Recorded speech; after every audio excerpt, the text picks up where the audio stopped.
દાહોદમાં ઊંટ વૈદ ઝડપાયો છે। આરોગ્ય વિભાગે હાથ ધરેલી કાર્યવાહીમાં સમગ્ર મામલાનો પર્દાફાશ થયો। દર્દીઓના આરોગ્ય સાથે ચેડા કરતો આ શખ્સ 9 પાસ કમ્પાઉન્ડર છે। ડોક્ટરની ગેરહાજરીમાં આ ભેજાબાજ તબીબ લોકોની સારવાર કરતો। દાહોદના ભલાદાન ઔષધાલયમાં આરોગ્ય વિભાગની ટીમે દરોડા પાડતા અનેક મોટા ખુલાસા થયા છે। હોસ્પિટલ પાસે મંજૂરી સહિત જરૂરી દસ્તાવેજો પણ ન હોવાનું સામે આવ્યું। બેટા એ ત્યાં આગળ કોઈપણ જાતના ડિગ્રી વગર ત્યાં અમે તપાસ કરતા એ પોતે દવા લખતો હતો ફિક્સેશન પર અને ત્યાં દવા પોતે આપતો હતો અને ત્યાં જે ડૉક્ટર છે તે હાજર હતા નહીં। તો અમે એના માટે એ જે રમેશભાઈ બેડા છે તેને આગળ આપણે પોલીસ કેસ કરેલ છે તથા એ જે એના દવાઓ છે તેને પણ આપણે લીધા અને દવાખાને પણ અમે સીલ મારેલ છે। અમદાવાદમાંથી સિમ કાર્ડના કાળા કારોબારનો પર્દાફાશ થયો છે। ગેરકાયદે સિમ કાર્ડ વેચવાનું કૌભાંડ સામે આવ્યું છે। પ્રી એક્ટિવ સિમ કાર્ડ ગેરકાયદે રીતે વેચવામાં આવતા 4 આરોપીઓની અમદાવાદ ક્રાઇમ બ્રાન્ચે ધરપકડ કરી છે। આ જે આરોપીઓ છે એ રિટેલર તરીકે સિમ કાર્ડ વેચે છે। એમાં આરોપી નંબર 1 જે છે મોહમ્મદ તલહા, જે પોતે શાહપુરનો છે અને ત્યાં જ શાહપુર પેવમેન્ટ ઉપર છત્રી જે લગાવતા હોય છે સિમ કાર્ડ વેચવા અમારા કંપની તરફથી, અને ત્યાં જે તે લોકો એમના બાયોમેટ્રિક અથવા તો ફોટોગ્રાફ્સ ત્યાં પડાવી અને સિમ કાર્ડ મેળવતા હોય છે। તો એ એક વખતના જે ડોક્યુમેન્ટ્સ જ્યારે સબમિટ કરે છે જે વ્યક્તિ સિમ કાર્ડ લેવા માંગે છે, આ લોકો એના બબે બાયોમેટ્રિક અને ફોટો લઈ લેતા હતા। ન્યૂઝ 18 ગુજરાતી દ્વારા સ્વતંત્રતા દિવસની હર્ષોલ્લાસભેર ઉજવણી કરવામાં આવી। ન્યૂઝ 18 ગુજરાતીના ઓપરેશન હેડ વિજેન્દ્ર યાદવના હસ્તે ધ્વજવંદન કરવામાં આવ્યું। કોમર્સ ફાઈ કોમ્પ્લેક્સના તમામ કર્મચારીઓની હાજરીમાં રાષ્ટ્રધ્વજને સલામી આપવામાં આવી। છેલ્લા 10 વર્ષથી 15મી ઓગસ્ટે ધ્વજવંદન કાર્યક્રમની ઉજવણી કરવામાં આવે છે। અમદાવાદ ખાતે ન્યૂઝ 18ના પરિવાર દ્વારા આજે સ્વતંત્રતા દિવસની ઉજવણી કરવામાં આવી। તમામ ઓફિસ સ્ટાફ સ્વતંત્રતા દિવસની આ ઉજવણીમાં હર્ષોલ્લાસ સાથે જોડાયો હતો। સાથે જ ન્યૂઝ 18 ગુજરાતીના ઓપરેશન હેડ વિજેન્દ્ર યાદવના હસ્તે ધ્વજવંદન કરવામાં આવ્યું। અમદાવાદમાં રાજ્યનો વડી અદાલતમાં સ્વતંત્રતા પર્વની ઉજવણી કરવામાં આવી। મુખ્ય ન્યાયાધીશ સુનિતા અગ્રવાલે ધ્વજ ફરકાવ્યો હતો। ત્યારે હાઈકોર્ટના તમામ ન્યાયાધીશ, મુખ્ય સરકારી વકીલ, advocate general, additional solicitor general દ્વારા મહાત્મા ગાંધીની પ્રતિમાને પુષ્પાંજલિ અર્પણ કરવામાં આવી। સ્વતંત્રતા પર્વ નિમિત્તે મુખ્ય ન્યાયાધીશો સૌને શુભેચ્છા પાઠવી હતી। ત્યારે તેમણે કહ્યું કે ઇન્ક્લુઝિવ સોસાયટી બનાવવાનો પ્રયાસ કરવામાં આવી રહ્યો છે।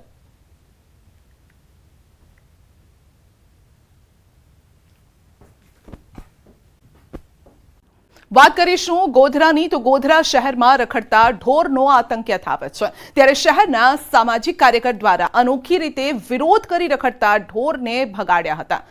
સ્વતંત્રતા પર્વ નિમિત્તે એક હાથમાં તિરંગો અને લાકડી લઈ પશુઓને હટાવવાની કામગીરી તેઓએ હાથ ધરી હતી। વારંવાર રખડતા ઢોરના કારણે થતા અકસ્માતને લઈ પાલિકા તંત્રની કામગીરી પર સવાલો ઉઠી રહ્યા છે। રખડતા પશુઓ અડીંગું જમાવીને બેઠા હોય છે અને ઘણીવાર નિર્દોષ વાહન ચાલકને રાહદારીને શિંગડે ભેરવીને પાડી દેતા હોય છે અને ભૂતકાળમાં પણ આવી ઘણી ઘટનાઓ થઈ છે અને લોકો વાહન ચલાવતી વખતે ખૂબ જ ડર મહેસૂસ કરી રહ્યા છે અને આજે જાહેર માર્ગો પર રખડતા પશુઓ છે એને હટાવવા માટે પાલિકા દ્વારા કામગીરી શરૂ કરવામાં આવી છે, પરંતુ જે અસરકારક કામગીરી થવી જોઈએ એ નથી થઈ। ગુજરાત હાઈકોર્ટના આદેશ બાદ રાજ્યની તમામ નગરપાલિકાઓ દ્વારા જાહેર માર્ગો પર રખડતા પશુઓને પકડી અને કાયદેસરની કાર્યવાહી કરવાની કામગીરી હાથ ધરવામાં આવી છે। જેના ભાગરૂપે ગોધરામાં પણ નગરપાલિકા અને વહીવટીતંત્ર દ્વારા આ કામગીરી કરવામાં આવી છે, પરંતુ અસરકારક જે કામગીરી હતી જેના બાદ પણ જે દ્રશ્યો હતા એ આપ જોઈ શકો છો। જાહેર માર્ગો પર જે પશુઓ હતા જેને લઈને એક સામાજિક કાર્યકર છે તેઓ દ્વારા દેશભક્તિનો હાલ જે માહોલ ચાલી રહ્યો છે, પર્વ છે દેશભક્તિનું, એવા સમયે હાથમાં ત્રિરંગો લઈ અને જે રસ્તા પર રખડતી ગાયો છે તેને હટાવવા માટેનું એક અભિયાન શરૂ કરવામાં આવ્યું છે। આ સામાજિક કાર્યકર છે તેઓ 2 દિવસ અગાઉ જ પોતે આ સ્થળ ઉપર અકસ્માતનો ભોગ બન્યા હતા અને અકસ્માતનો ભોગ બની તેઓને સામાન્ય ઇજાઓ પણ પહોંચી હતી। ત્યારે તેઓ જણાવી રહ્યા છે કે રાષ્ટ્રીય પર્વમાં જાહેર માર્ગો પર અકસ્માતની દહેશત ઊભી કરતી જે રખડતા પશુઓ છે તેને દૂર કરવા એ પણ એક રાષ્ટ્રભક્તિ છે અને જેના જ અભિયાનના ભાગરૂપે તેઓએ આ કામગીરી શરૂ કરી છે. એક પ્રકારે કહી શકાય કે આ ગાંધીગીરી સમક્ષની આ જે કામગીરી છે આપ દ્રશ્યોમાં જોઈ શકો છો અને આ કામગીરી થકી તેઓ તંત્ર સાથે સાથે તમામ જે નાગરિકો છે તેઓને જાગૃત કરવાના પ્રયાસો કરી રહ્યા છે. રાજેશ જોશી, ન્યૂઝ 18 ગુજરાતી, ગોધરા, પંચમહાલ. ગીર સોમનાથ જિલ્લામાં ફરી યુરિયા ખાતરની અછતની બૂમ ઉઠી છે. જિલ્લામાં મોટા પાયે વાવેતર થયું છે. પાકના સારા ઉત્પાદન માટે ખેડૂતોને ખાતરની જરૂર છે, પરંતુ કોડીનાર તાલુકાના છેલ્લા 1 માસથી સંઘ મંડળી ખાતર ડેપોમાં યુરિયા ખાતર ન મળતા ખેડૂતોમાં રોષ ભભૂકી ઉઠ્યો છે. તો ખેડૂતો ખાતર માટે ધરમધક્કા પણ ખાઈ રહ્યા છે. સમયસર ખાતર નહીં મળે તો ઉત્પાદન પર અસર થવાની ખેડૂતોની ભીતિ છે અને તેવામાં તાત્કાલિક અસરથી યુરિયા ખાતર પૂરું પાડવાની ખેડૂતોની માંગ છે. છેલ્લા 15 દિવસથી ખાતરની અછત હોવાનું ખુદ કોડીનાર ખરીદ વેચાણ સંઘના કર્મચારી સ્વીકારી રહ્યા છે. જો કે તેમનું કહેવું છે કે બોટલમાં યુરિયાનો જથ્થો પૂરતા પ્રમાણમાં છે, પરંતુ ખેડૂતો નેનો યુરિયાના બદલે દાણા યુરિયાનો જ આગ્રહ રાખે છે. ખેડૂતોના મતે યુરિયાનો છંટકાવ કરવો મુશ્કેલ છે અને તેનાથી પાકને પણ નુકસાન થાય છે, જેથી નેનો યુરિયાના બદલે દાણા યુરિયા ખરીદવાનો આગ્રહ રાખી રહ્યા છે. વહેલી તકે ખાતરનો પૂરતો જથ્થો આપવાની ખેડૂતોની માંગ છે. કોડીનાર તાલુકાની અંદર ત્યાં યુરિયા ખાતર મળતું નથી. કોડીનાર તાલુકાને અત્યારે જરૂર છે ને ખાતર ન મળે તો પછી મોલાત સારી થતી જ નથી. તો એના માટે સરકારે કંઈક કરવું જોઈએ, અથવા તો ન કરે તો અમે પછી મામલતદારનો લખીને આપીએ. ખાસ કરીને આ 10-12 દિવસથી યુરિયા મળ્યું નથી અને ખેડૂતોને તો શું છે કે ટાઈમે જોઈએ ત્યારે લેવા જાય. હવે લેવા ગયા તો એને એમાં મળ્યું નહીં એટલે એના પાકને જે ટાઈમે વૃદ્ધિ થાય એ પ્રમાણે નાખવું જોઈએ એ મળી શક્યું નહીં. એટલે ખેડૂતો આ બાબતે જે તે જગ્યાએ આટા ફેરા ખાય છે, પૂછે છે ક્યારે આવશે, ક્યારે મળશે, અને એ ખેડૂત માને છે કે યુરિયા ઘન છે જે બોરીની અંદર આવે છે એનું રિઝલ્ટ અમને સારું મળે છે. કોડીનાર વિસ્તારની અંદર છેલ્લા મહિના દિવસથી યુરિયા ખાતરની શોર્ટેજ છે. ક્યાંય પણ એક બેગ યુરિયા કોઈ ખેડૂતોને મળતી નથી. મંડળીઓ હોય, સંઘ હોય, ગમે એ એગ્રો હોય, ક્યાંય સંઘમાં કે ક્યાંય યુરિયાનું એક બાજકું નથી. એટલે અમારી સરકારને વિનંતી કે કોડીનાર તાલુકાને વધારેમાં વધારે યુરિયા થોડું ફાળવે. પણ આવનારા દિવસોમાં જો હજી ખેડૂતોને આ યુરિયા નહીં મળે તો અમે મામલેદાર થ્રુ કલેક્ટરને આવેદન પણ આપશું. ખેડૂતોને સાથે રાખી અને તમામ રજૂઆત કરશું. સૌથી વધારે યુરિયા ખાતરની શોર્ટેજ છે અને એનું કારણ એ છે કે વધારે વરસાદને કારણે યુરિયાની શોર્ટેજ સર્જાણી. એના સામે ખેડૂતોને અમે નેનો યુરિયા આપીએ છીએ, પણ ખેડૂતો એમાં સહમત નથી. એને બેગમાં જ યુરિયા જોઈએ છે, ગ્રેન્યુઅલ દાણામાં, પ્રવાહીમાં નહીં. ટૂંકમાં 2 દિવસમાં પાછું યુરિયા આવે છે અને બધાને વ્યવસ્થિત રીતે મળી પણ જાય. આજકાલ ફિલ્મ અને વેબ સિરીઝ જોઈને તેની મોડસ ઓપરેન્ડીની કોપી કરી છે. ગુના આચરવાની ઘટનામાં વધારો પણ થઈ રહ્યો છે અને આવા જ એક ઘટના સામે આવી છે અમદાવાદમાંથી, જ્યાં રઈસ ફિલ્મની જેમ બાળકો પાસેથી દારૂની ડિલિવરી કરાવવામાં આવતી હોવાનું રેકેટ ઝડપાયું છે. શહેરના પોશ ગણાતા બોડકદેવ વિસ્તારમાં બાળકો પાસે દારૂની ડિલિવરી કરાવાતી હતી. નાના બાળકોને મહિને 8,000 પગાર, 1 બોટલ પર 200 રૂપિયા કમિશન આપી અને દારૂની ડિલિવરી કરાવવામાં આવતી હતી. અંકિત પીતાંબરભાઈ પરમાર નામનો એક વ્યક્તિ છે. એ વ્યક્તિ બાળકો જે હોય છે સગીર વયના, એમને મજૂરીએ રાખી અને દારૂનું વેચાણ કરતો હોય એ હકીકત મળી. એ આધારે રેડ કરતા કાયદાથી સંઘર્ષિત બાળક મળી આવેલ અને એની પાસેથી અલગ અલગ બ્રાન્ડની ટોટલ 6 બોટલ અને જ્યુપિટર ગાડી મળી આવેલ હતી.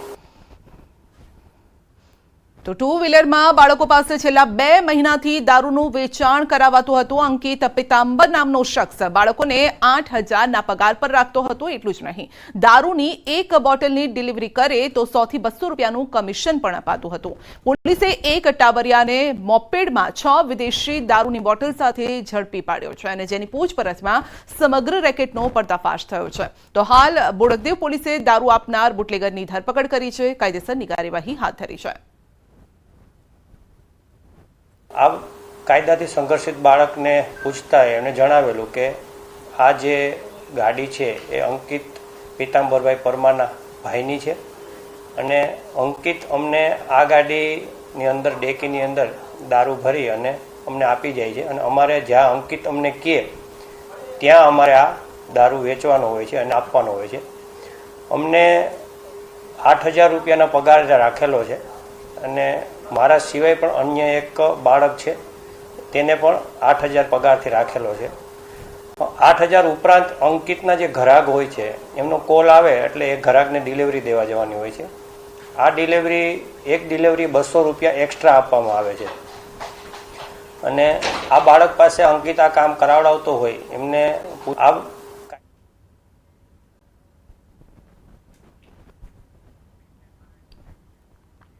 નવસારીમાંથી ફરી ઝડપાયું છે ડ્રગ્સ. સિમેન્ટની બોરીમાં કરાતું હતું ટ્રાન્સફર અને જલાલપોરના ઓંજલ માછીવાડમાંથી આ ડ્રગ્સ ઝડપાયું છે. દરિયા કિનારે એલસીબીએ ચેકિંગ હાથ ધર્યું અને એફએસએલની ટીમ દ્વારા કયા પ્રકારનું આ ડ્રગ્સ છે તે અંગે તપાસ હાથ ધરવામાં આવી છે. સુરત, વલસાડ બાદ નવસારીના દરિયા કિનારે ડ્રગ્સ મળતા અનેક સવાલો પણ ઉભા થઈ રહ્યા છે. સમગ્ર મામલાને લઈ પોલીસે તપાસ શરૂ કરી છે. તો સિમેન્ટની બોરીમાં કરાતું હતું ટ્રાન્સફર, ડ્રગ્સ મળી આવ્યું છે, પરંતુ પોલીસની નજર તમામ જગ્યાએ છે અને જેના કારણે આ ડ્રગ્સ હાથે લાગી ગયું છે. રાજ્યમાં નશાનું કારોબાર યથાવત છે. બનાસકાંઠાના પાલનપુરમાં બાયપાસ રોડને લઈને ખેડૂતોએ યોજી છે વિરોધ રેલી પણ કરી વિરોધ કર્યો હતો. હાય હાયના નારા લગાવ્યા. પોતાની જમીન બચાવવા અને પૂરતા ભાવ મળે તેને લઈને વિરોધ પ્રદર્શન કરાયું હતું. પીડિત ખેડૂતો કોંગ્રેસના જનમંચ કાર્યક્રમમાં પહોંચ્યા હતા. વિધાનસભા વિપક્ષના નેતા અમિત ચાવડા અને સાંસદ જ્ઞાનીબેન ઠાકોરના અધ્યક્ષ સ્થાને યોજાયેલા જનમંચ કાર્યક્રમમાં રજૂઆત કરી હતી અને બાદમાં રેલી સ્વરૂપે જિલ્લા કલેક્ટર કચેરી ખાતે પહોંચી જિલ્લા કલેક્ટરને આવેદનપત્ર પાઠવ્યું. હજારોની સંખ્યામાં ખેડૂતો બેનર પોસ્ટર સાથે કલેક્ટર ઓફિસે પહોંચી હલ્લાબોલ કર્યો. ખેડૂતોએ કલેક્ટરને આવેદનપત્ર પાઠવી 100 મીટરની જગ્યાએ ખેડૂતોની 60 મીટર જગ્યા બાયપાસમાં લેવાય. જે જગ્યા બાયપાસમાં લેવાય છે તેનું ખેડૂતોને બજારના ભાવે વળતર અપાય અને જે ખેડૂતોની જમીન જતા જે ખેડૂતો બિન ખેડૂત થઈ રહ્યા છે તે ખેડૂતોને ન્યાય અપાય તેવી વિવિધ માંગ ખેડૂતોએ કરી છે. જ્યારે બાયપાસ 300 ફૂટ ને 350 ફૂટ ને 200 ફૂટ ને એવે ઠોન કરી માપણી કરી અમને ખેડૂતોને કોઈ ખબર નથી. જ્યારે ખૂટ માર્યા ત્યારે ખબર જ પડી કે આ લોકો કેટલી મોડી પહોળાઈ દે છે. એમાં ઓછામાં ઓછા 100 ખેડૂતો જમીન વગરના થઈ જાય છે. બરોબર, એક અમે ખેડૂત અમે પોતાના દાંતડા પર અમે જીવન ગાળા છે. અમારા છોકરા ભણાવે છે, અમારા પશુપાલન પૂરું કરે છે અને આ લોકો અમારી જમીન લઈ તો અમારા ગામ છોડવાનો દાડો આવ્યો છે. ઘણા ખેડૂતો જમીન વિહોણા થઈ જાય છે એટલે સરકારે જે રોડ છે એના ઉપર જે નવો પુલ બનાવી અને રોડ બનાવવો જોઈએ અને એમાં વિકાસ પણ થાય અને ખેડૂતોને નુકસાન પણ ન જાય એવું વિચારવું જોઈએ. બંને બાજુ વહીવટી તંત્ર એ ખેડૂતો સાથે સંકલન કરીને કરે. ખેડૂતો ના નથી પાડતા કે અમે જમીન આપવા માંગતા નથી. જરૂર પ્રમાણે જમીન માગે અને એમાં પણ જે ખેડૂતોએ બિનખેતી કરાવ્યું છે એમને પૂરા ભાવ મળે અને નથી કરાવ્યું એમને પૂરા ભાવ નથી મળવાના. એમાં પણ વિસંગતતા છે. જે રીતે ખેડૂતોની મામૂલી જમીનનું સંપાદન કરવા માટે જબરજસ્તી કરવામાં આવે છે એની સામે લાંબા સમયથી ખેડૂતો લડત કરે છે કે પાલનપુર શહેરનો ટ્રાફિકનો પ્રશ્ન હલ થવો જોઈએ, પણ એના માટે એરોમા સર્કલ પર જો બ્રિજ બનાવવામાં આવે તો કોઈ બાયપાસની જરૂરિયાત નહીં પડે, કોઈ ખેડૂત રસ્તા પર નહીં આવે, કોઈ ખેડૂત ઘરબાર વગરનો નહીં થાય. આ વિશાળ જગ વિસ્તારે નથી રે એકલો માનવી. પશુ છે, પક્ષી છે, વૃક્ષો, વનો ને વનસ્પતિ. ઉમાશંકર જોશીની આ કવિતા અમરેલીના જીવદયા પ્રેમીએ સાર્થક કરીને બતાવી છે. અમરેલી જિલ્લાના જેસર ગામમાં પક્ષીઓ માટે પક્ષી પ્રેમી રાજુભાઈ કામડિયા અદભુત કાર્ય કરી રહ્યા છે. સુરતના ઉદ્યોગપતિ અને રાણપડા ગામના રાજુભાઈ કામડિયા રુદ્રાક્ષ ફાર્મ હાઉસમાં પક્ષીઓને પોતાના ખર્ચે ચણ નાખી રહ્યા છે. પક્ષી પ્રેમીના આંગણે એક સાથે 20,000થી વધુ શાંતિદૂત કબૂતરો આકાશમાંથી ઉડીને આંગણામાં બેસી જાય છે. રાજુભાઈ શ્રાવણ માસને લઈને અહીં યજ્ઞ પણ કરે છે. આ કબૂતરની વાત કરીએ તો 25 વર્ષના સિલસિલો હાલે 99ની સાલમાંથી. અને વિચારની વાત તમે કરો તો વિચારી એમ વાત છે કે 99માં લગ્ન થયા એટલે 25 વર્ષ થયા અમારા. કબૂતર 35-40 હજારે આવી જાય ચોમાસામાં. અત્યારે 15-20 હજાર કબૂતર આવે. તો આ પક્ષી પ્રેમી રોજની 40 થી 50 મણ જુવારનો ચારો કબૂતરોને આપે છે, જેનો વાર્ષિક ખર્ચ 60 લાખ રૂપિયા જેટલો થાય છે અને આ તમામ ખર્ચ રાજુભાઈ છેલ્લા 20 વર્ષથી તેમના ખિસ્સામાંથી કાઢે છે. વર્ષ 1999માં તેમના લગ્ન બાદ તેમને આ વિચાર આવ્યો અને આમ તેઓ છેલ્લા 25 વર્ષથી પક્ષીઓને ચણ નાખવાનો સેવા યજ્ઞ ચલાવી રહ્યા છે. આ કબૂતર પ્રેમીના આંગણે રોજ અનેક લોકો પણ આવે છે, આ કબૂતરોને જોવા માટે આવે છે. દેશના જાણીતા કથાકાર મોરારી બાપુએ પણ રાજુભાઈની સેવાકીય પ્રવૃત્તિને બિરદાવી છે. तो वहां मैं आपको अतिशयोक्ति नहीं, हजारों कबूतर आते हैं डेली, करीब मुझे, लेकिन मैं कम बोलूंगा, इससे ज्यादा 50 मण जुवार कबूतरों ने नाखे डेली. તો ફાર્મ હાઉસમાં 20,000થી વધુ કબૂતરો એક સાથે જોવા મળે છે. બપોર થતાં જ આ કબૂતરોના ટોળે ટોળા ઉડીને ગમે ત્યાંથી આવી જાય છે. સૂર્યાસ્ત સુધી આ કબૂતરો અહીં જ રહે છે અને બાદમાં ચણનો ખોરાક લઈ તેઓ પાણીની કુંડીમાં પાણી પીતા નહાતા પણ નજરે પડે છે. સાંજ પડતાની સાથે અહીંથી ઉડીને કબૂતરો ચાલ્યા જાય છે. ખેડામાં કમલમ કાર્યાલય ખાતે બંધ બારણે બેઠક યોજાઈ. ધ્વજવંદન કાર્યક્રમ બાદ કાર્યાલયમાં બેઠક યોજાઈ હતી અને સીએમ ભૂપેન્દ્ર પટેલની ઉપસ્થિતિમાં બેઠક યોજાઈ. આવનારી ખેડા જિલ્લા પંચાયત, નગરપાલિકાઓ, તાલુકા પંચાયતની ચૂંટણીની આ બેઠકમાં ચર્ચા કરવામાં આવી હશે. બેઠકમાં ગોરધન ઝડફિયા, અજય બ્રહ્મભટ્ટ, સાંસદ દેવસિંહ ચૌહાણ સહિતના નેતા, ધારાસભ્યો ઉપસ્થિત રહ્યા. આ સાથે પૂર્વ જિલ્લા પંચાયત પ્રમુખ, નગરપાલિકા પ્રમુખ સહિત સંગઠનના હોદ્દેદારો સાથે આ બેઠક યોજાઈ. મહત્વનું છે કે ડાકોર, ખેડા, મૌધા, ચકલાસી સહિતની નગરપાલિકાની ચૂંટણી યોજાવાની છે.